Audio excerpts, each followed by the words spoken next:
Hi everyone, I'm going to demonstrate how to use the ShoulderFit resistance exerciser to perform shoulder horizontal adduction.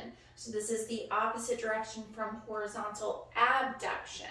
So for adduction, what we're going to be doing is starting with the arm in an outward position and then bringing it in towards the midline of the body.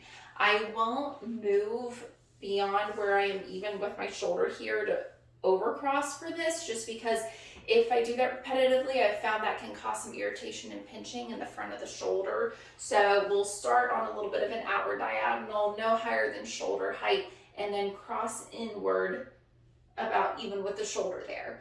You can do a lower height with this if it feels a little bit too uncomfortable staying at shoulder height. You can lower it down wherever you feel like you need to, and then cross it over from there, okay? My door anchor is going to be roughly at about chest level since we are keeping the arm in a more raised position for this.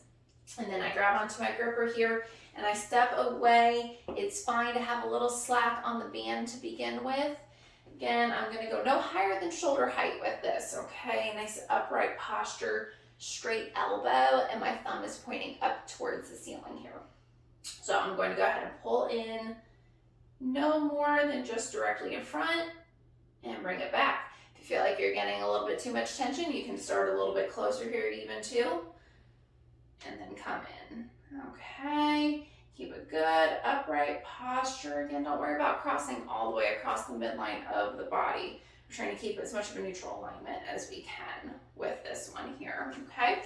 So go ahead and practice that one for about 10 repetitions, about 2 sets there. You can go higher or lower with those numbers depending on what's giving you the best challenge. Just make sure you have no pain or discomfort while performing this.